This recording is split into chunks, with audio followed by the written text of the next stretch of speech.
Hello and welcome back to our podcast. This is our fourth episode of this podcast. Um, so both myself and Daniel were in agreement for the last podcast. We didn't think it went as well as it should have. We got a little bit off topic. But again, these are things we're working on. I think we both had a bit of brain fog, hadn't been sleeping particularly well, so some contributing factors. Yeah. Yes. Uh, so this week we were going to look at weight loss.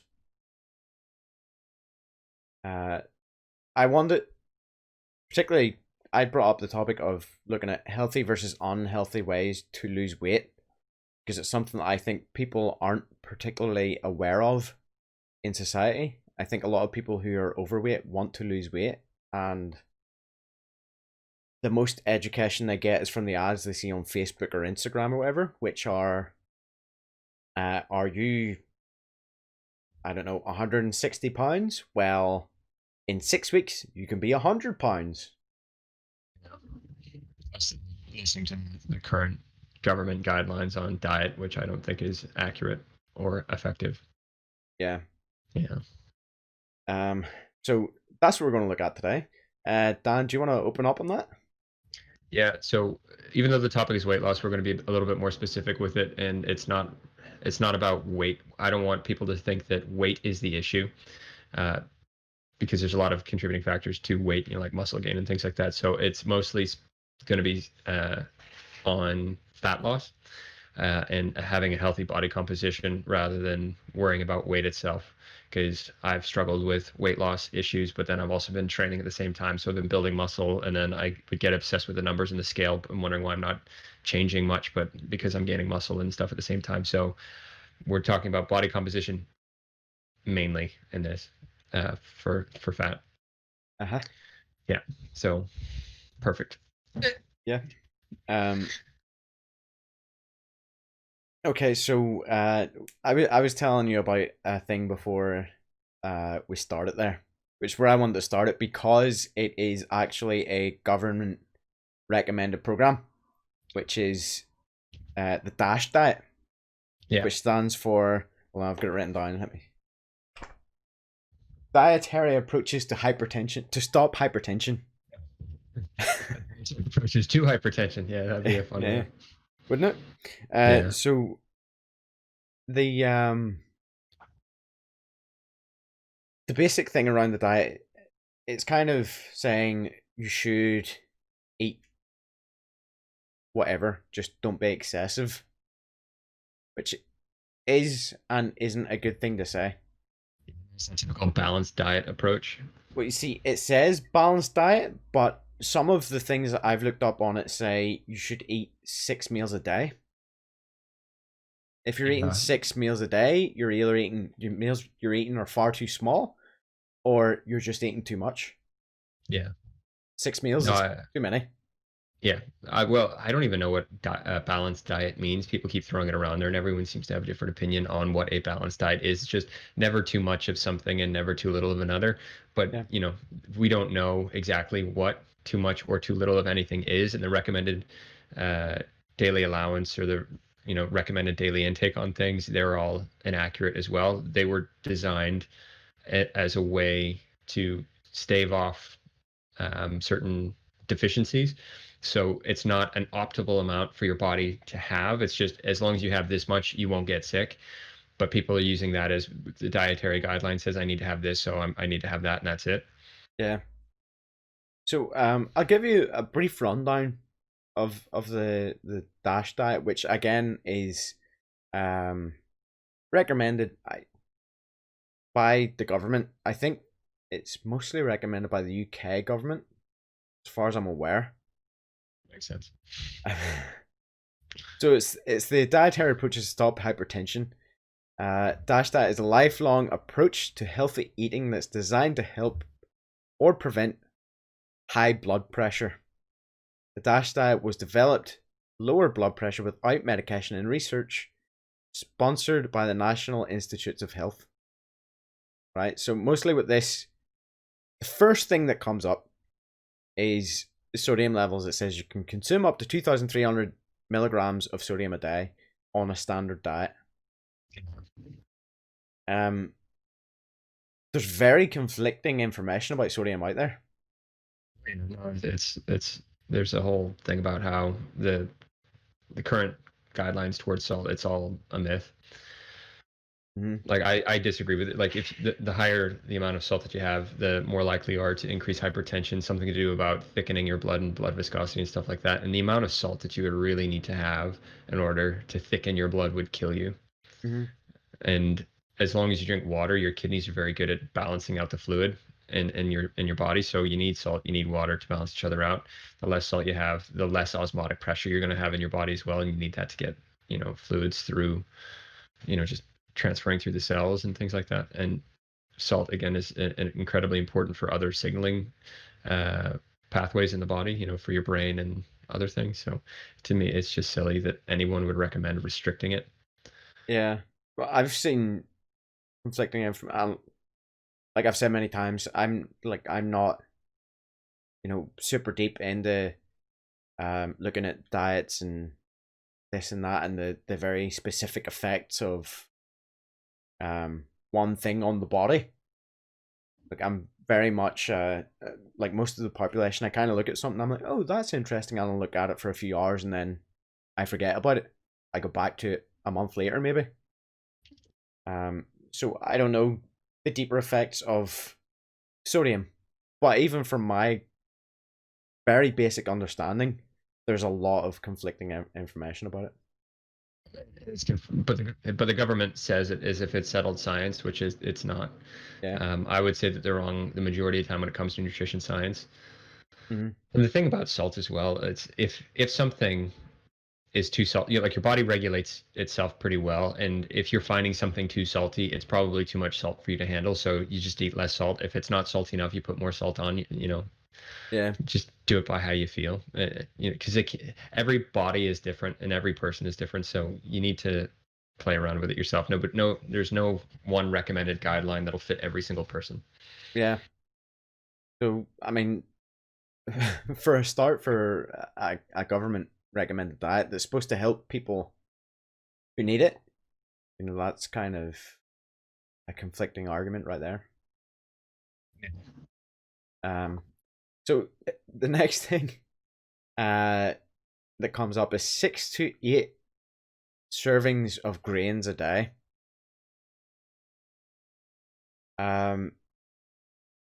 Examples of one serving of grains include 1 slice of whole wheat bread, 1 ounce of dry cereal, or half a cup of cooked cereal, rice, or pasta.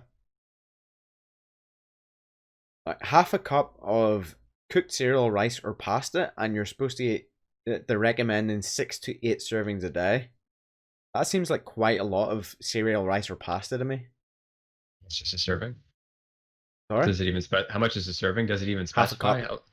Yeah. Half a cup of cooked cereal, rice, or pasta. Yeah, so what would that? I can't think of that. Like they're doing it in volume, but what's that in weight? Like it's confused. It's hard to say. Be up to 4 cups. Yeah, it's a bit too much. I think I wouldn't have that many grains. I'm an advocate of a low carbohydrate diet, and that puts it straight into a higher carbohydrate diet. If you want to drop your hypertension, you want to have less carbohydrates. Yeah. Then it goes vegetables and fruits, 4 to 5 servings a day. I assume a serving is, a banana, an apple. A cup or half a cup of whatever frozen stuff you have. I don't know. I really want to try to keep it easy, but I don't see the point in just saying, have a few fruits and a few vegetables. Why would I want? Yeah. And it depends on the fruit and it depends on the vegetable as well, what kind of nutrients or anti-nutrients that you get. So you want to be a bit more specific about it. Like, what is it about this diet that actually helps hypertension? Is it because you're lowering cholesterol? Is it the cholesterol that you think is bad because cholesterol is not bad? The whole aim of it is to lower blood pressure, or to try and lower blood pressure. Yeah, but what are the mechanisms? How are they doing it? Yeah. Yeah. Like you can almost kind of understand the sodium bit, but why are you recommending eating carbohydrates? Yeah. Isn't it something that you want to try to restrict? Is it Yeah. the fats that they think is going to increase, your, heart disease, saturated fat and stuff, or not, or hypertension rather? Yeah. Well, that's so. The next one is 2 to 3 servings of dairy a day. Mhm. Which is 1.5 ounces of hard skimmed cheese. It's a serving. Okay, so yeah, so low fat cheese. Yeah. Something along those lines. Lean meat, poultry, and fish. 6 1 ounce servings or fewer a day.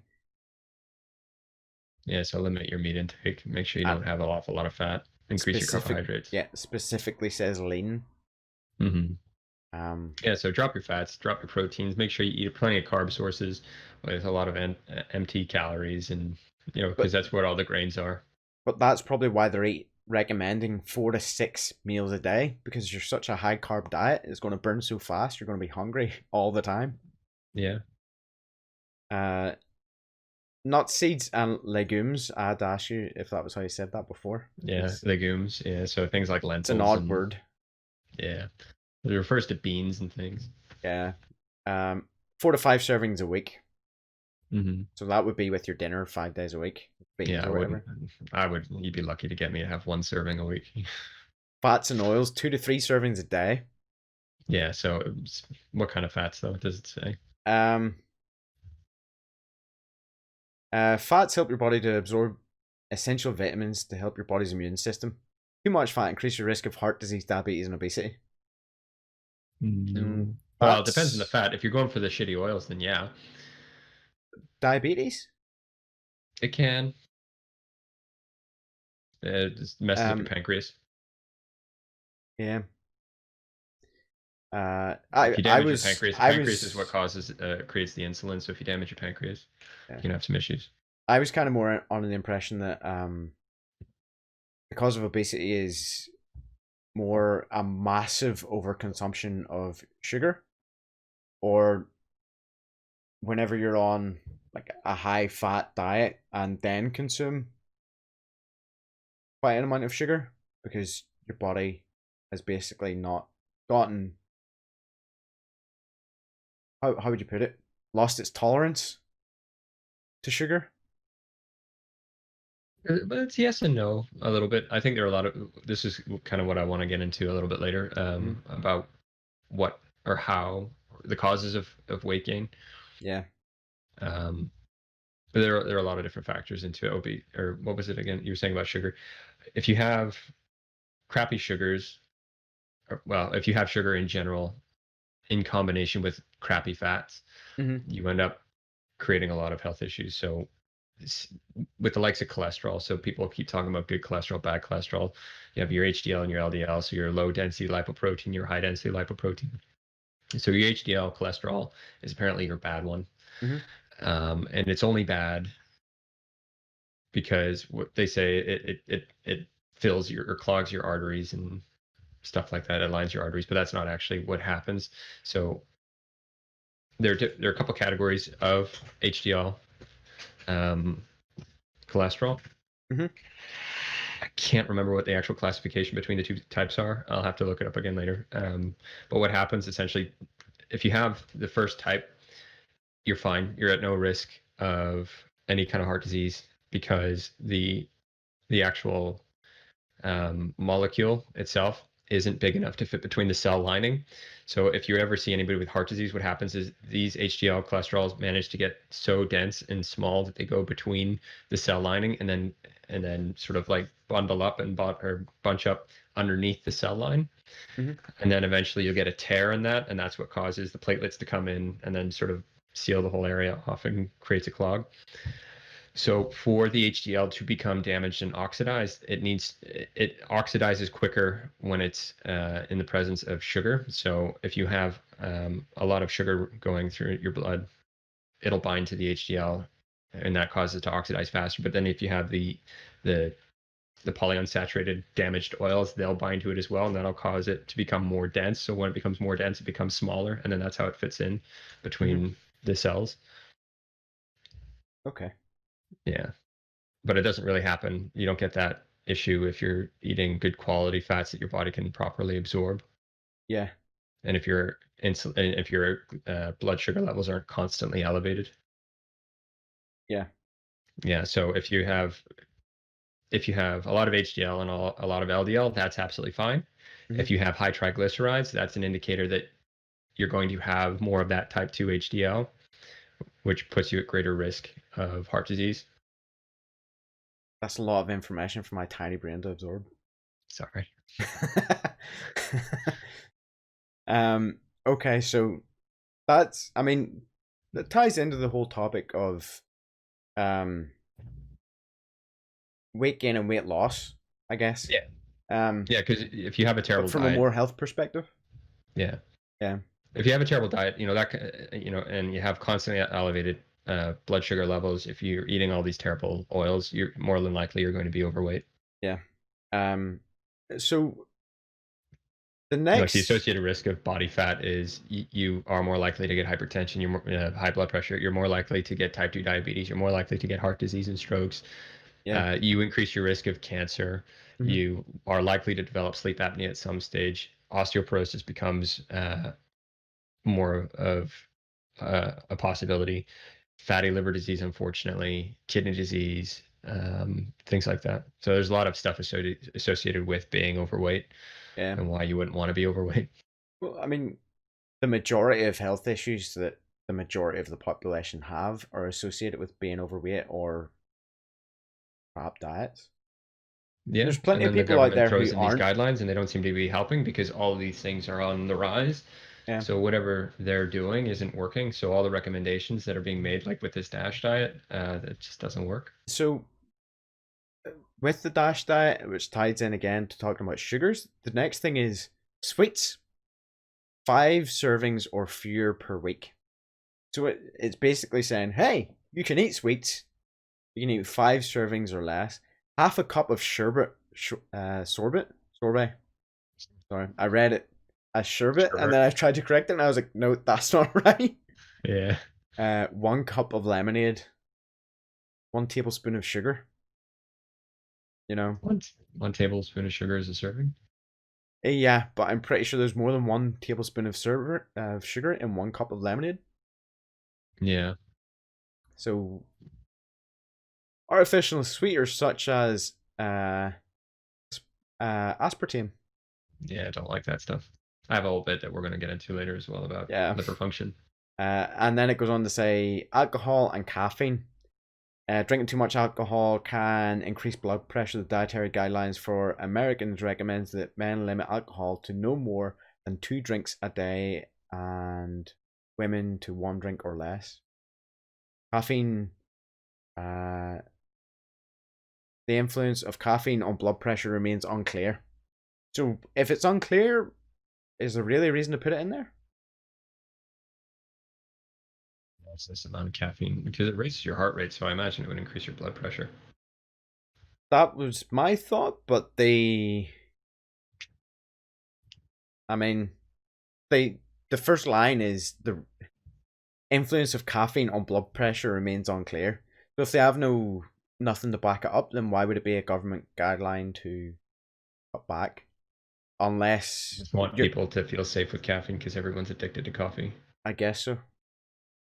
And then at the very bottom we have, while DASH is not a weight loss program, you may indeed lose unwanted pounds because it can help you towards a healthier lifestyle and food choices. So it's not designed to make you lose fat. So there's a little disclaimer there. You probably won't lose fat because this diet's crap for you. But at least, if you do lose fat, Yeah. it's no, they're recommending a diet that won't even let you lose body fat. So the fat, like we said, is associated with so many conditions Mhm. that the main goal should be to lose fat. If you lose your fat, you are more likely to decrease high blood pressure if you do have high blood pressure. Mhm. So just try to eat a bit healthier than that. So, Yeah. Are there any other diets you wanted to say? So Or we don't need to specifically get into a whole bunch of different diets. yeah, I know. I was just kind of wanting to touch on that because it's a government recommended plan Yeah, for but leading a healthier lifestyle. And although Yeah. it kind of tries to play it off as if, oh, um we aren't saying people do this to lose weight. At the same time, they kind of are saying you'll probably lose weight if you do this. So I thought that was quite an interesting one. Um, the other ones I'd looked at were Beachbody. So most people know Beachbody. Like we were talking about it before, and you'd said it was they're the guys that made Insanity, the Insanity program. Studio or whatever it is behind that, Sean T, and he works for Beachbody and stuff like that. Yeah. So I think he owns it, does he not? I have no idea. I think so. I don't know. But they're massive, and they have so many different workout plans you can do, and their whole thing is geared towards do this for 5 weeks, do this for 6 weeks, you'll be in incredible shape. Now, part of the problem is whenever it was like Insanity and things like that, they were pre-recorded videos, and it was all, oh, look at this person, they're incredible. This person hasn't worked out in their life, but most of the people there were professional athletes and models.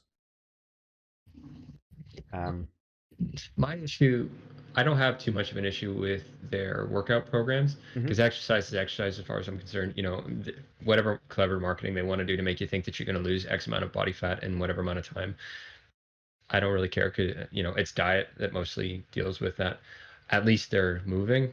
The thing that I don't like about Beachbody is that with every workout thing they do, they try to push a whole ton of different supplements like fat burners and this is what I was getting to. Yeah, shakes, these green shakes that aren't healthy for you either, just loaded with sugar. Yeah. So they have what from everything I've seen appears to be like a mandatory kind of super shake. Yeah. I'm doing this a lot. Yeah. Which I guess shows my my belief in the system. Mm-hmm. We can get into shakes sometimes. Yeah, like those green shakes. I think. Yeah, well, it's marketed as like a super shake, and it's supposed to have all the vitamins and minerals you need for a day for a good workout and blah blah blah blah. But yeah, don't need to eat any of your greens because all your greens are in this one shake. Well, that's the thing. Most of it, apparently, if you actually break down the nutritional value of these shakes, it's almost entirely carbs. Almost entirely carbs. Yeah. Well, how can you get all your nutritional value from just carbs? You can't. Because I don't have any scientific proof of that. Yeah. Well, because they put these superfood extracts in them, so you get your green powders and stuff. Because I think they have a green shake. They have different types of shakes. Yeah. So they have all these plant extracts in there. Then it's, again, mostly filler stuff to try to make you feel full. Maybe some whey protein, but they could be switching over to more plant-based proteins and things like that. But your body can't absorb any of those. Like, it'll make you feel full for a bit, maybe lie to your body to think that you're satiated when you're not, but then actually have no nutritional benefit whatsoever from these things. And they load them full of artificial sweeteners and things as well. So they don't even use natural sugars. No. Well, that's so there's that. On top of that, I seen several people, like I looked up several videos about it, and every single person said it tastes like crap. Like it's extremely hard to drink because it tastes terrible. So even though it was supposed to have vitamin A, vitamin B, calcium, proteins, all these kind of different things in them, people were still having to add peanut butter and oats and this and that and the other to make it just drinkable. Which is crazy. But that's the thing. Like, people believe that in order for it to be healthy, it has to taste bad. And it's no. If it tastes bad, you probably shouldn't drink it, or you probably shouldn't eat it. It depends on the steak, but no, typically no. And like, I mean, we were saying about the sodium, like your body knows what it wants, and it doesn't want some shake made out of fake crap. And again, when we get into liver function, I'll explain to you more why it's actually going to ruin your chances of getting better. Yeah. Seen a little bit about that too. So I was looking at like eating plans, people talking about like the diet plans and stuff Mhm. for something like Beachbody. And this is a lot more to do with weight loss than like drinking a shake, because anyone that thinks they're going to lose weight by drinking some kind of miracle shake is deluded.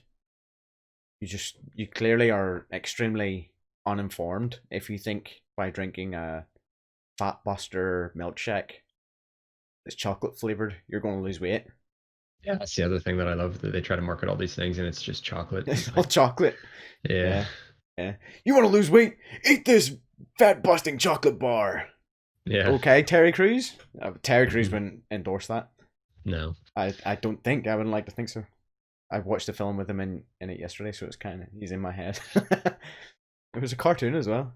Um, yeah. So in my mind, diets have to be fairly individual. Completely personalized. Yeah. Like Yeah. I could follow your diet and it wouldn't do jack for me, but you could be getting jacked. Mhm. Oh, I think my diet would help you, but that's but mostly you know because, what I mean though. yeah, yeah, Yeah. yeah. Your nutritional requirements would be different from mine. Yeah. Like you You're a can lot. tolerate certain foods better than me. I can tolerate certain Yeah. foods better than you. So the way that I like to work my diet is based on certain principles of things to, whatever. I don't like to think about food. I think about food a lot, but I don't like to have to think about food. um, so there's just like particular ways of thinking. It's like, as long as these things aren't in it and it's natural and traditional food, I'm happy enough to eat it. Yeah. Um, like all my research into food, just the more natural it is, the more likely I am to eat it. Yeah. There are times obviously where I'll have something crappy, but as my main diet, I try to have healthy animal-based natural foods. Yeah. Well, that's the thing. If I think if you aren't seeing someone physically, like it could be through a webcam, let's be honest, but if you aren't physically seeing someone and assessing them, assessing their progress on a weekly or bi-weekly basis, and you're just saying, listen, this is your body type, this is your weight, this is the diet for you, it's not going to work 9 times out of 10. Yeah. um I'm just of the belief, if you're going to give someone like, we all know PTs, we know a few PTs that give the same diet to everyone. They say, oh, you're a guy, this is what you need to eat. Oh, you're a girl, this is what you need to eat. You're a guy, Yeah. these are your macros. You're a girl, these are your macros. Well, here's the thing. So the Weston A. Price Foundation have come up with 11 principles for a healthy diet. Mm-hmm. So as long as you follow these principles, it doesn't matter what diet you're in, as long as you follow these principles, unless you're vegan. Vegans can't really fit into this category very well. So it's characteristics of a nutritional diet. Let's see here. Number one is the diets of healthy, non-industrialized people contain no refined or denatured foods and ingredients such as refined sugar or high fructose corn syrup, white flour, canned foods, um, pasteurized, homogenized, skim milk, low fat, refined, or hydrogenated vegetable oils, protein powders, synthetic vitamins, or toxic additives and artificial colors. So that's all the man-made crap. Mm-hmm. So that makes sense. You can still have sugars and things like that, but as long as you try to stay away from the highly processed, refined, or denatured foods. Yeah. So So you then, could still have sugars in fruits. yeah, eh, fructose is in fruit. Yeah. Uh, it's bound by fiber, so fruit is just healthier. Yeah, the more of the actual fruit that you keep, the better. Mm-hmm. uh, Cane sugar, I can't remember the refining process, but you take a lot out of it, and then it's just literally the sugar that's left over. So number two on the principles of the Weston A. Price Foundation, all traditional cultures consume some sort of animal food, so that's why vegans can't be in that category, Yeah. such as fish and shellfish, land or waterfowl, land or sea mammals, eggs, milk products, reptiles, and insects. Whole animal is consumed, including muscle meats, organ meats, bones, fat, and with the organ meats and fats prepared. So all of it, made in together. Mm-hmm. So every culture consumes some animal-based product. Yeah. Number 3, the diets of healthy non-industrialized peoples contain at least 4 times the minerals and water-soluble vitamins, Mm-hmm. and 10 times fat-soluble vitamins found in animal fats. So that's vitamin A, D, and X factor, which is now thought to be K2, as the average American diet. So because we're switching more to being grain fed and having all these artificially fortified grains and cereals, we're not getting as many minerals and vitamins as we used to get, Mm-hmm. or way back when. So I think there was a thing I was reading today. It was talking about nutrition science. So how long do you think nutrition science as a thing has been going around, or been going on? Nutrition science. Yeah. Um. Just Well, to let you know, nutrition has been studied for thousands of years, but yeah. nutrition science as it is now. Well, see, I was going to say it depends what you call nutrition science, because if you're talking about nutrition science, then you could go back to, I guess, whenever people discovered, oh, we can grow rice in a field. Mm-hmm. Well, that's agricultural. It's agriculture, but they would have been, I guess, studying what they felt like after it. No, well, when I say food, okay, so when I say food science, I mean the study of the science, nutrients and stuff. Yeah. I would assume 300 years. No. No, it's actually much younger than most people think. Wow. So it's just about 100 years. Wow. I thought it would. See, in the my first mind, vitamin was isolated in the 1920s. I think I actually knew that. But in my mind, I'm kind of like, well, they started really whenever they started figuring out the human body, like doing proper like autopsies, dissecting them. When would that be? The 1700s, something like that, 1800s, or sorry, 1600s. Not sure. It's probably actually even earlier than that. It's probably more like 13, 14. Autopsies, yeah, it's probably been going on throughout human history. Yeah, but I mean, like properly dissecting it. Yeah, I can't remember what point in time they really started doing that, like stealing corpses and things. Yeah. After the age of he died. Okay. It's witchcraft. Right here it says the first. It was the first vitamin was isolated in 1926. Yeah. Yeah. So basically, we're extremely young in understanding what food does to our body. Yeah. So again, this is what I was going to allude to later on with liver, but it takes a really long time for the humans as a species to adapt to certain environmental changes. Mm-hmm. So it could take thousands of years, hundreds to thousands of years for the body to finally fully adapt to all the chemicals that are being introduced into the system now. And most chemicals have been only really invented in the last 100 years. Yeah. I think all the vegetable oils and things like that, they're only about 60 to 80 years old. I can't remember exactly when they started making those industrial seed oils. Mm-hmm.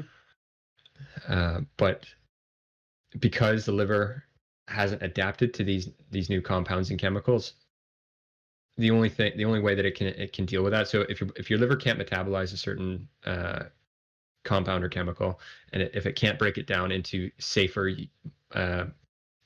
metabolites for it to process, it doesn't have a clue what to do. It just stores it as fat. Mm-hmm. So when you're eating all these refined foods that have fortified vitamins that are all synthetic, that don't, that kind of look like, on a cellular or on a structural level, they kind of look like the vitamin that they're trying to mimic. Your liver still doesn't identify that as the correct thing. So if it doesn't know what to do with it, it just turns it into fat. Yeah. Same thing with the oils. Yeah. So if you have horrible processed oils in your diet, your body's just going to convert that into fat because it doesn't know how to deal with it. It doesn't want to deal with it, and it can't at that time because it's processing so many other things. Yeah. So you're talking about liver function. I also had a little bit about liver function here. So that's pretty much all I have for diets. I kind of looked at a governmental diet and a fad diet, because Yeah. any diet like Beachbody stuff, because most of their programs are, hey, do this for 6 weeks. Now, as far as I'm aware, you sign up to it and you can do a program after a program after a program after a program after, and you can just keep going, jumping between programs and doing them. Yeah. But most people, and that's how they make their money. Most people will jump on and they'll do it for 3 weeks, and then they'll not look at it again. And then the next year they go, oh, New Year's resolution, I'm going to lose weight, and they'll jump back on it. It's into yo-yo dieting, Yeah, which is quite bad. So yeah. yo-yo dieting has a whole ton of stuff, associated with it and why you shouldn't do it. So Slimming World and Weight Watchers and all those other ones that do those point-based systems, they're quite bad because over time they lead to more weight gain. Mm-hmm. Um, as is what is it? It's leptin and ghrelin. Something about the hunger hormones. What is it? It's on the. We'll get back to it. It's on the tip of my tongue, but I just can't quite remember what Mm-hmm. the point was. Um, but because of that, it leads into higher body fat gain after the diets because of the rebounding, Yeah. which you were saying. Because Mm-hmm. they they see the good results that they made on that diet. Their hormones have been messed up. Leptin and ghrelin levels are all over the place. Mm-hmm. They go off the diet for a bit. They binge back onto what they used to eat. They gain more weight than they did, but then remembered, oh wait, I was doing really well on that other diet. I lost so much weight. I'll do that again. And then Yeah. it's a constant cycle of losing fat, gaining more, losing fat, gaining more. Yeah. Um. Yeah. So that's actually something similar to. So I've been looking into it's from the circles I look into, it's predominantly fighters I see do this, but I know people do it for modeling, for photo shoots, for um multiple different things, which is a water cut, Staying water which, fasting. yep, we've mentioned before, which is whenever you drain all the water from your body, not all the water obviously because you would die, but Yeah. a large portion, cutting all as much spare water out of the body as you can to completely dip your weight. And Yeah. people can lose 15-20 pounds doing it. Mm-hmm. Incredibly dangerous amounts of weight. Yeah. There's people in the UFC have lost, I think, close to 30 pounds from doing it. Yeah, and it's a long fasting window as well. Yeah, I can't remember generally what it's it over is. I about think a it's like week. yeah. Well, it depends on how you do it. So if you dehydrate yourself, I think it takes about 3 days to kill you. I don't remember what the hard fast rule is, Mm-hmm. but obviously they're drinking some fluids, but they're Yeah, restricting a lot of yeah. it. But I have, since you mentioned to me before, I've been looking into it, and some people are actually doing like 50-hour fasts and 70-odd-hour fasts. And it's Mm-hmm. like, why would you do that? It's just not safe. There was a kid last year in, I think he was in Thailand doing kickboxing, Thai kickboxing, Hmm. Muay Thai, and he actually died from his weight cut just before a fight. Yeah. Well, if you're in Now, Thailand, again, you need to the factor in th- the the thing is the though, in temperature and the Thailand, training. most of them don't cut weight. You don't Most need to. Thai boxers don't cut weight. Most of Hmm. them, because they, the majority of them fight several times a week. Hmm. That's how. If you look up a Thai kickboxers, a Muay Thai record, a lot of these guys have 400 fights. Okay. It's hard to get 400 fights under your belt, you know. Yeah. Um. So the only way they can do that is they fight at the weight they walk around at. Because if you Yeah. cut weight 400 times, if you're water fasting 400 times, by the time you get to that 400th fight, your liver is going to be a shriveled up prune. Well, I wouldn't even say your liver. It's you're going to cause permanent kidney damage, and Yeah, that's the main reason why I disagree with water fasting is because yeah, even dehydrating yourself for a short amount of time can cause permanent yeah. kidney damage. Just to be clear, I meant to say kidney. I just said liver because I have the word liver written down on my sheet and I looked at Yeah. it. um, yeah. So it's,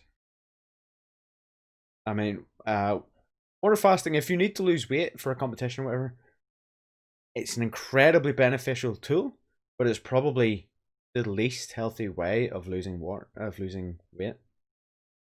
As we talked about it, I looked into it a little bit, and I didn't realize that it's actually a lot more popular than I Yeah, originally thought. it is. And it's not just for performance athletes though that are No. trying to cut weight for fighters. There was this one that I saw about. I can see how it might be somewhat beneficial to people that are overweight, Hmm. um, but it's not something I would recommend at all for anybody in general. But if you're already quite light, or if you have a very very low body fat percentage, it's not something you should ever do ever. It's Yeah. only people with a lot of excess fat, because apparently a lot of the fat molecules can be converted into water somehow. I'm not really sure. I'm not familiar with the science overly. It's Well, just I've done it, but I've done like a day.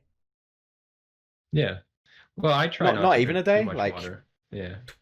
maybe 18 hours Hmm. just of I water fasting, and um light exercise during that time, Yeah. just to sweat a Well, I little think bit. it's important to not drink water all the time. Like I would train water fasted. I don't Yeah, drink many fluids when I work out, if at all when I work out, yeah. really. Just so that my body can get used to functioning without water all the time. But I wouldn't go full Well, day. it's the same whenever we were doing our black belt exams. You're not allowed. Generally, depends on who's taking the exam, but a lot of guys don't allow you to get a drink during that exam, Yeah. and you can be doing that exam for 3 4 hours. Hmm. I don't think any of ours were 3 or 4 hours. I think mine was 2.5. Mine was about 2.5. Yeah, but we had one drink break, and it was for about 10 seconds, so it was literally Yeah, take a sip, just yeah. But freshen up a little bit. both of us, before we did our black belt exam, we trained a full class without taking any water for months before the exam. Every Yeah, class I going in, rare, hitting it hard, no water. yeah, I rarely ever drink water when I train, and I'm fine with it. I was working with a PT years ago, and he was like, "Do you want to get a drink?" And it's like, "No, I'm okay." He Yeah, just couldn't understand how I could train over an hour without any water. It's yeah. like I'm fine. I can function just fine. That's the same when I was going to the PT. Like I would bring water, and sometimes I would use it as a bit of an excuse. I'm like, oh, I need a drink. Whew. Hmm. Sometimes I just got too warm, and I'm like, I need to cool down a little bit, drink. But then anytime I forgot to bring water or anything, he'd be like, "Oh, go get a drink. There's go to the bathroom, get a drink of water, or whatever." And I was always just like, "I'm good." He's like, "It's a warm day. You're sweating like crazy in here. Like you're working really hard. What do you mean you don't need a drink? I'm used to it. Not something you need." Water's like so. It's a really weird thing because there's um a lot of misinformation about even water out there, which is crazy. I would say you don't need to drink as much as they tell you need to drink. Your body And knows also, when you need to drink. yeah, and there are issues with over drinking as well. You Yeah. end up flushing out a lot of electrolytes out of your system. Um, Uh, so that can be dangerous too. It's just drink whenever you feel thirsty, yeah. pretty much, but don't overdo it. Don't drink like a whole glass, because they say drink so many glasses a day. So don't worry about that kind of thing. Yeah. I would probably just naturally drink over a liter of water a day. I would drink nearly 2 liters of water a day. Yeah. But with my job, I'm in an isolated room and I sweat quite a bit, unfortunately, while I'm Yeah. wrapped up in all the protective gear. And so I'm losing the fluids in another way, plus the training that I do. I would drink after I train, and obviously sweating, you need to replace those fluids as well. Yeah. Um, but if I wasn't doing any training, or if I was just having a day off, I don't drink all that much. I don't. I'd say on a general day, I probably drink less than a liter. Yeah. Well, if I'm not Um, doing anything, so like if I go outside and it's warm and sunny, I drink more on hotter days because mhm. again, you sweat a little bit more. But again, it's because I feel thirsty, not because I feel like I need to do it. I used to have an app on my phone where I would track my water every hour and make sure I get it all in properly. And I just ended up going to the toilet all the time. And then obviously your urine color has to be quite specific, and mine was pretty much clear, which meant I was over drinking and I Yeah. was flushing out a lot of stuff. And I was wondering why I was feeling tired. My muscles were a bit more sore than they normally would be Hmm. after training and things like that. So I just backed off on that. Yeah. I just do what feels right. Yeah. I remember, um, even I think we were recording Warframe videos. There's Mhm. like this Yeah, chime ting. going Oh, off, gotta and drink. I'd be like, Yeah, "Oh, it's time for you to drink some water." yeah. um, yeah. So that's one of the things I found about water fasting. A lot of wrestlers, American, not WWE pro wrestlers, like the sport of wrestling, do water cuts. Mhm. One of the things recommended for it is that you find, um, you can get like powders, sachets of powders you add to your water that have like electrolytes and stuff in it. So is that it's easier for you to put the weight back on after, and so that you don't run into as much trouble with water fasting. The idea when it comes to sports is that you're looking to lose weight for the weigh-in. If you're doing the martial arts Yeah, side of stuff, but if you're doing things like modeling and stuff that's aesthetic, the reason, or even if you're doing like bodybuilding competitions and shows and stuff, it's all about the aesthetic. So the drier you look, the more fibers you can see, and the more lean you look. And yeah, then as soon as you drink the water, you fill that back out again. So yeah, there are reasons why you would do it if you're a professional in some degree, but that's one of those, performance risks that you need to take yeah, when you're at the top of your game doing that kind of level of fighting, or if you're doing that as your job. But as your general person, it's something I would steer clear of entirely. yeah, If you don't think the risk is worth it, like I don't see permanent kidney damage is a risk that's worth taking ever. Um, so I'd rather not do that. yeah. So there's plenty of ways to cut weight. Uh, a healthy way. So one of the problems is people that are doing water cuts and stuff for competition anyway, maybe not for specific weight loss, but for competition, one of the problems is they're cutting way too far. They're just cutting below what their body naturally would ever want to go to. So there's one very obvious way for them to get down to a lower weight, a lower fight weight, a lower competition weight, whatever it may be, which is to start a diet earlier in time, regulate your training to suit that diet, and stick to that diet so as that you're, let's say you need to cut 10 pounds, you're cutting 10 pounds through your dietary changes rather than being like, oh, I need loads of protein, loads of protein, loads of protein, loads of fats, and then, oh, look, I'm not drinking for a week. The way that I think about it with the fighters, though, I think it's less about fat because a lot of them are pretty lean. So Yeah. I think the reason they do the water fast is because they don't want to lose the muscle. Um, it partially is. It's partially, a lot of guys do it based on their size. So a Yeah. lot of guys will be like, say me, I'm 5'7", Hmm. but I walk around at 62 kilos, which I think is 100 and what, 36 pounds, 38 pounds, 138, I know around I'm there. American, but I'm bad with American weight. It's around there. But if I Yeah. was to do a water cut, I could get to 125 pounds, which would be flyweight, Uh-huh. which would mean that I would have a height advantage, whereas if I fought at 135 pounds, which is roughly what I walk around at, Hmm. then I'd be competing with guys that are generally around my size. Yeah, but the thing is, as well, you'd rather. That's a big motivation for a lot of people. Yeah, well, dropping down to a lower category, so you have as much advantage as possible. So, in order to keep as much advantage as possible, you're already a low body weight or a low body fat percentage, so that's fine. You don't need to lose any more fat because if you did, it'd be dangerous. But Yeah, you don't want to lose the muscle advantage that you currently have. So, the only thing you can do is drop the water so that you can get into that other category. Otherwise, yeah, you have to bulk up, and that's harder to do. yeah. Or you can just fight at the weight or compete, because it's not just fighting. There's loads of sports that have weight categories. Um, you can compete at the weight that you are close to walking around at.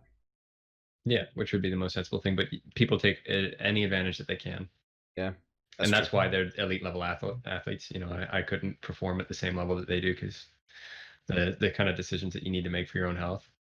Well, It, like I said, I cut for the jiu-jitsu competitions I did. One of them it didn't matter because I had to fight up a weight category anyway. I didn't cut that much. I cut 2 kilos. mm, And I had to fight at a higher weight anyway. So I was at a yeah. massive disadvantage then. And the other one I cut, and it was fine because there was people for me to compete against. Um, but I didn't cut using water weight or anything. I cut by limiting my diet, and not eating junk.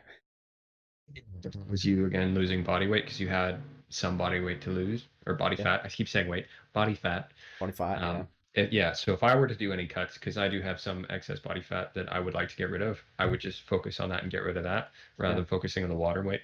yeah. So Because you said you had a few things you wanted to talk about. Not sure if you've covered them or not. You said something to do with. Did you say something about liver function? well, we did talk briefly on the liver. The point that I wanted to make was about the toxins. So Oh, okay. the way that your liver interprets toxins, because a lot of people seem to think that it's oh yeah, that's it, calories in versus calories out. Yeah. So if we're talking about weight loss, the main method is calories in versus calories out. So the calories that you eat in a day versus the calories that you burn in a day. So the typical way to lose weight, or the most common way that your typical trainer would tell you is you need to eat in a calorie deficit. So less calories, consume less calories than you would burn off in a day. Yeah.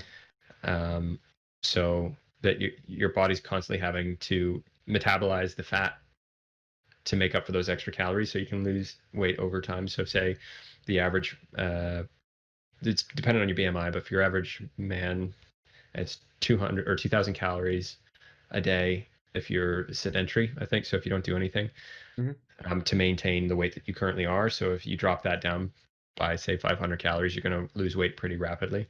Yeah. But if you're doing training and everything, you need to factor all that in. I think it's correct, but there's more to it. And that's why I was going to move into liver function. So the liver function would be that it's not necessarily always calories in versus calories out. There's other contributing factors to weight gain, such as the toxins that you consume. With the way that your liver function does, stress is a big one as well. Your body tends to store more fat in times of stress because that's the main mechanism that the body has. So if you think about it, you know, hundreds of years ago, thousands of years ago, whenever we're running around being eaten by animals, your main stressor would be danger. So there's a scarcity of food. You're stressed out because you can't get food, you can't survive. So your body naturally stores the fat so that you have something to run off later. Nowadays, we have a whole ton of different stressors in life that are mental rather than physical stressors, but your body still interprets it in a physical way. Yeah. So you end up storing fat in various other locations due to hormones stressing you out. So if you can improve your sleep, if you can find a way to meditate or breathing, changing the way that you breathe. Breathing can induce a lot of stress if you don't breathe right. I'm sure we'll have an episode on that at some point about the correct way to breathe. All those other things can contribute to why you find it difficult to lose weight, especially if you think that you're doing the calories in versus calories out model, but then you just end up skinny fat. But also your diet, your diet does play a huge thing in that. You need to be eating the right kind of food. So again, as we were talking about, the recommended thing is to eat high carbohydrate diets, low fat, moderate protein, and then apparently you should lose weight. But that again, that's not the model that seems to work for people. You want to have a low calorie or low carbohydrate diet with moderate fats and high protein. I would say that's the most ideal for losing fat, but also for keeping lean muscle tissue, because these other diets, you will lose weight, but you're going to lose muscle at the same time. And I think that is something that you should try to avoid. Yeah. There was a study I was reading about leucine. Leucine's an amino acid, Hmm. and it's quite it's protective of lean muscle tissue, and Hmm. it also uh, does. I can't remember what exactly. I was more interested in the lean muscle part of it, but it also helps regulate or something with the glucose cycle as well, which is quite good for your liver and just sugar metabolism in general. Yeah. But if you want to lose weight and retain muscle, eat plenty of protein. Protein, once it's broken down into the amino acids, has plenty of leucine. The higher the leucine content in your diet, the more likely you are to retain your muscle as you lose weight. Yeah. Um, what, what do you get leucine from? Protein, Protein, just straight protein. animal protein. Yeah. Yeah. Um, So plant proteins aren't complete proteins. Most of them aren't complete proteins, so you need to have them with other yeah. proteins in order to complete them. But your Yeah. body again doesn't metabolize them the same way. So if you eat, you know, beans and rice, apparently you're getting a complete protein. I need to look in which amino acids those proteins are actually made of. But I would, whether or not you're actually absorbing it all, probably not. But if you want to get plenty of leucine, animal meat, muscle meats, eggs, that kind of thing, Yeah. you get leucine. So I would have higher doses of that. Hmm. So if you start the day with a nice high protein, decent amount of fat, again, if you eat too much fat, you can gain weight, but moderate fats, that'd be fine. Carbohydrates are the real thing that makes you fat. Yeah. Can you imagine being the first people to discover carbohydrates? Like in your minds, because obviously people probably have always grazed on like nuts and berries and things. Mm-hmm. But like, can you imagine like the first person to discover bread It was the agricultural movement that sort of, pre-agricultural and stuff. People were rice? just, yeah, Like, people were actually it's agriculture that kind of ruined us a little bit. Like it yeah, helped us in a survivability point of view because we could have food at any time of the yeah. year. All of a sudden, massive cities and towns and Yeah, but every one single field could culture on the planet has feed a understood village. Yeah, that carbohydrates are what make you fat. Look at sumo wrestlers, for instance. They don't eat tons of fat and protein. They eat some protein, or they eat protein, some fats, but it's the carbohydrates. They eat tons metric and tons of tons of rice. rice. Yeah, Yeah, that's what makes you fat. It's all yeah, the sugar, like insulin. In order to be fat, I don't know if you know much about diabetes, but there's a thing where if you inject yourself with a diabetic pen, and if you pick the same spot over and over again, you get these fatty deposits in that area. yeah, I can't remember what they call that, but you need insulin in order for your body to store fat. So yeah, yeah, so the more you trigger your insulin response, the more likely you are to store fat. yeah. Um, so you're saying, what was it? Was it leucine? You said Leucine, yeah, leucine for yeah, is the is amino the acid, amino acid that protects your um lean muscle. lean muscle. Yeah. Uh, and that comes from complete proteins. So, Yeah, something we were talking about last week was like protein powders and stuff. Maybe that was uh, 2 weeks ago. I think it was last yeah. week. So that was last week. We were talking about protein powders and stuff. And I was actually looking into that and how uh protein powders are much harder for your liver to process than natural proteins. Uh, Um, but they're still more absorbable than soy protein uh, and pea protein. Yeah. yeah. So So sorry, go ahead. the thing I looked at had said protein powders were harder to process for your liver. Mm-hmm. Uh, and the way it has an influence on your body, it actually spikes your insulin, Uh-huh. making it actually harder to lose weight. Is it the actual protein itself or the other crap that they put in it? Um, I would imagine it's probably the other stuff that's in it. I didn't get Yeah. that far into looking into it because I fell asleep. But yeah, I watched a couple of videos that had said that protein powders, they think that they know that it's harder for your liver to process protein powders protein drinks than it is to process natural proteins from meats and other sources. But they think that it actually spikes your insulin, which obviously then makes it harder to lose weight. If you think about it this way, I said to you about the Weston A. Price characteristics of a traditional diet. Yeah. The first one was the diet of a healthy, non-industrialized people contains no refined. So a protein powder is a highly refined product at the end of the day. There've been a lot of testing done on it. As far as I'm concerned, if you want to consume it, you can. It's not something that I personally want to do. Yeah. I see it as one of those things that I, try to stay away from things that are highly processed. Now, I do eat some foods that are highly processed, but as a general rule, I try to avoid them. Mm-hmm. And I categorize them, because they have so many different types of ultrafiltration methods. That's why you have different percentages of whey concentrate. So you have your 80% isolates and 90 whatever percent isolates, and then you also have your hydrolyzed wheys where they introduce an enzyme that helps you digest it faster, and it's essentially just vomit, essentially pre-digested vomit that they can trick you into buying, thinking that it's great for you and sell or charge you a whole ton of money for it. What a lovely way to think of it. Yeah, that's the way I think of it. That's probably why I can't ingest that stuff. Yeah. So we should probably go over the 11 principles at some point as well. They're actually quite interesting. We did 3 of them, but was there anything else you were wanting to cover? Well, we're coming up to the end of the podcast now, actually, but I was hoping we could do like a takeaway message. If you are looking to lose weight, the things that you can do to help that, I would honestly say try to limit your amount of carbohydrates, and then pay attention to what foods, what is in the foods that you're eating.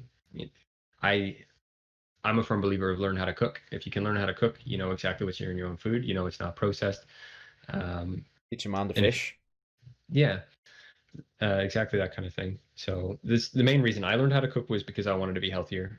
I don't want to have to go, or I learned how to make pizzas so I wouldn't have to buy those crappy box pizzas, because it's cheaper for me to make a pizza than it is for me to buy one. A pizza in a box is like, how much would a pizza, box pizza and frozen pizza be? So you can get a cheap frozen pizza for about £1. If you're going somewhere like Lidl or somewhere, by the way, they're not nice.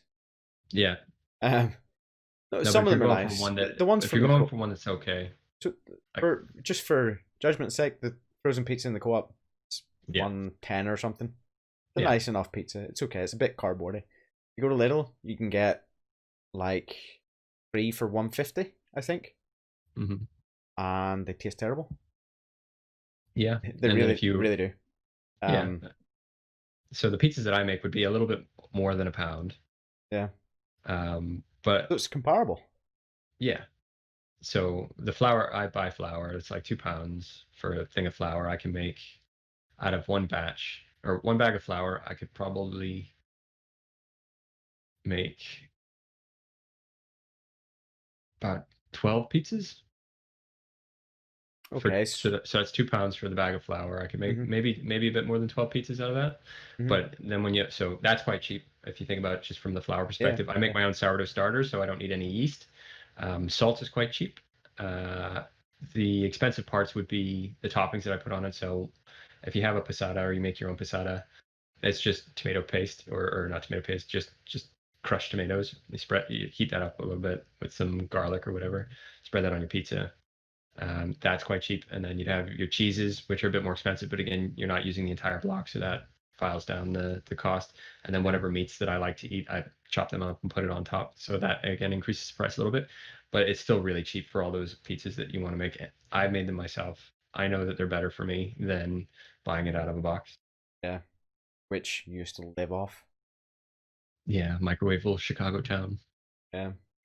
Yeah. Which are more expensive, but at the same time they are nicer than the other ones. No, well, I only ever bought them when they were on sale for £1. So yeah, stocked up. God, did he stock up? Yeah, too many. So basically, my takeaway from research and stuff, looking into stuff and seeing different people's points of views and stuff, I'm saying stuff a lot, but whatever. A healthy diet versus an unhealthy diet is a very biased opinion because it depends where you're getting your research. So I could, both of us are quite into meat-based diets.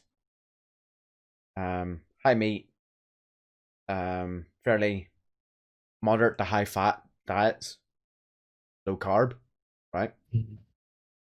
So obviously, if someone said to us, "What diet should I be on?" Well, can you eat this stuff? Well, that's what I think you should be eating. And to us, we would say that was a healthy diet, right? Yeah. Yeah. Whereas you talk to your doctor and he'll say, well, a healthy diet is um, vegetables and fruits. Diet. Yeah, eat fruits Yeah. and vegetables. Make sure it's balanced. Don't eat too much meat. That's not good for you. Red meat causes cancer and heart disease and all that other kind of crap that doesn't actually happen. So to me, from what I can tell, a balanced diet is a healthy diet. I mean, if you're getting a little bit of everything, yeah, okay. But the healthiest thing you can do is try to make sure that none of your food is processed. Everything's processed. So if you're trying to lose weight, you want to one limit your intake if you're eating too much. Two, make sure that everything you're eating is well sourced food. If it's fruit, if it's vegetable, if it's meat, you want high quality, like grass fed beef, um, or like fresh organic fruits and vegetables, rather than Probably stay away from fruit and vegetables. I would eat very small amounts of fruit. yeah. But you know what I'm saying? Just for someone Yeah. that's Well, wanting to lose meat, if they're wanting to stick to a fairly meat and potatoes kind of diet, mhm. you know, low carbs or lower carbs and moderate fats and proteins. That's what I would understand to be a healthy diet from everything I've looked at so far. Yeah, and everything that For I've losing looked weight. at promotes high protein, moderate fat, low carb, if not no carb. You Yeah, can easily get off, have a no carb diet. It depends on, again, what kind of performance goals you have, but as yeah, long as you go by the certain principles while you eat, rather than focusing specifically on the foods, so stay away from refined stuff. yeah. Stay away from, uh, I have a thing, I have a bit of, I don't think vegetables are particularly healthy. Hmm. Mostly because I don't think you can absorb the nutrients that are in the vegetable, and I think there are a lot of risks involved in eating them. Yeah, Not to say that I think you shouldn't eat them ever, but you need to take into consideration that if you have, so spinach is one of those health foods that they say, you eat tons of. I think we talked You about this love briefly ragging on before. spinach. Yeah, no, well, it's just the most common one. People put them in shakes and everything like that. And you think, oh, well, I'll have a nice shake with my spinach in it, but it's so high in oxalic acid, or with oxalates, that you can't, it binds to all the calcium. You don't absorb any calcium after you drink that. Yeah, Calcium is incredibly important for muscle function. Like, a lot of people think calcium is really good for your bones, but you can't contract your muscle properly without calcium. Calcium binds to I think it's actin and myosin in the muscle fiber, so that it's kind of like a screw thing that kind of clicks in, and that's what causes your muscles to lock in. If you don't have calcium, you can't contract your muscle the same way. yeah. So if you apply that to cardiac tissue, say, if you don't have any calcium, you're going to end up with a lot of issues with your heart, Hmm. as well. So, That's probably why there, farmers are so strong. You know why farmers like they just lock out their arms and their limbs. yeah, plenty of Tip, calcium. yeah. Typically, farmers drink milk with everything. They'll just go into the house. And they go, oh, drinking milk. It's kind of funny though. You know those old Petit Filou commercials? Yeah. Yeah, they would always go, "Oh, it helps my bones grow stronger," and then you'd have this little girl beat a boy at an arm wrestling competition. I'm like, how the That's hell all does muscle. that? Yeah, it's a what does that have to do with your bones? But it does help your muscle as well. But they don't say that, and because people seem to think that calcium is only good for Bone or density. your bones. Yeah. Yeah, it's good for a lot of different things. Yeah. Oh yeah, and just because we were talking about grains, seeds, nuts, and legumes and stuff like that. in the Weston A. Price Foundation guidelines, it's number 6 when it says seeds, grains, nuts are soaked, sprouted, fermented, or naturally leavened to neutralize any occurring anti-nutrients such as enzyme inhibitors, tannins, and phytic acids. So if you're going to be eating any of those kind of things, it's best to do one of those things, which is either soak it, sprout it, ferment it, or leaven it. So sourdough breads and things like that, that helps your body process them better.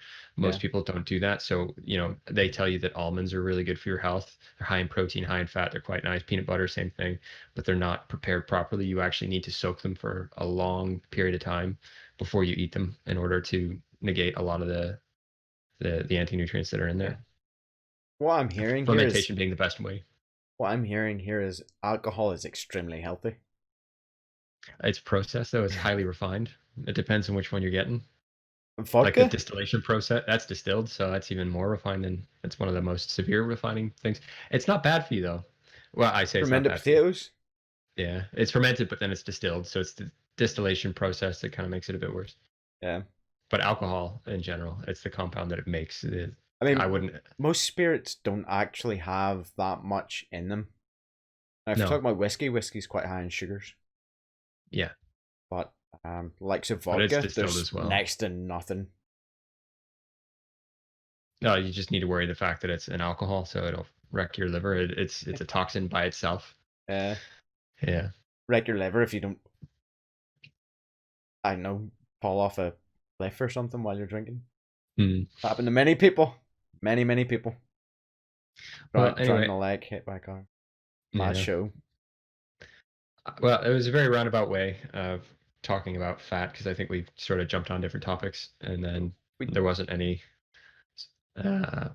definitive answers for anybody. But again, like Mikey was saying, it is very subjective. Weight loss is a subjective thing. You do what you, as long as you can apply certain principles. I don't think there are definitive answers.